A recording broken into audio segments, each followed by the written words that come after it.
A good wind down routine typically starts about 40 to 60 minutes before bed, and the purpose of it is to start to slow brainwave frequencies. We've got 5 brainwave frequencies from quick gamma all the way to slow delta. This is slow wave sleep when we're here. Now, when we're watching a screen, studies have shown that we're in gamma and beta waves. We're in these very quick waves.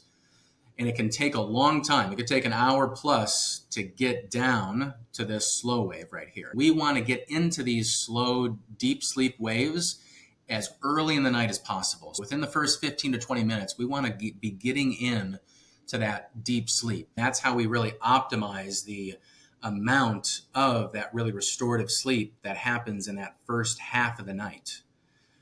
40 to 60 minutes before bed. Typically in the first 20 minutes, let's say, if we break it down into small chunks, that first 20 minutes is going to be about typical nighttime stuff that you would do, brushing your teeth, washing your face, skincare regimen, whatever, and then getting ready for the next day, getting lunch together or packing a bag for the morning, or even laying out clothes so that you can save some bandwidth in the morning that you're not thinking about that. Also, journaling or writing down the thoughts that you think you might carry to bed with you.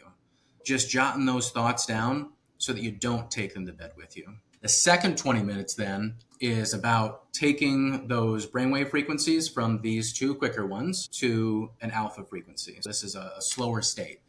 To do that first, we want to make sure the room is as dark as possible. We don't want any stimulation of light into the eyes that's going to activate the brain. Second is that our body needs to drop 2 degrees. We need to drop core body temperature to fall and stay asleep during the night. For most people, ambient room temperature, we want it between 66 and 70 degrees. I have my thermostat set 2 hours before I go to bed to start to decrease down to 68 degrees at night. Then doing some light, gentle stretching of the neck, the upper body, the chest, the lower body, the hamstrings, quads, just nice and gentle. We're not trying to do any strenuous activity or strain ourselves, but just easy, gentle lengthening of the muscles.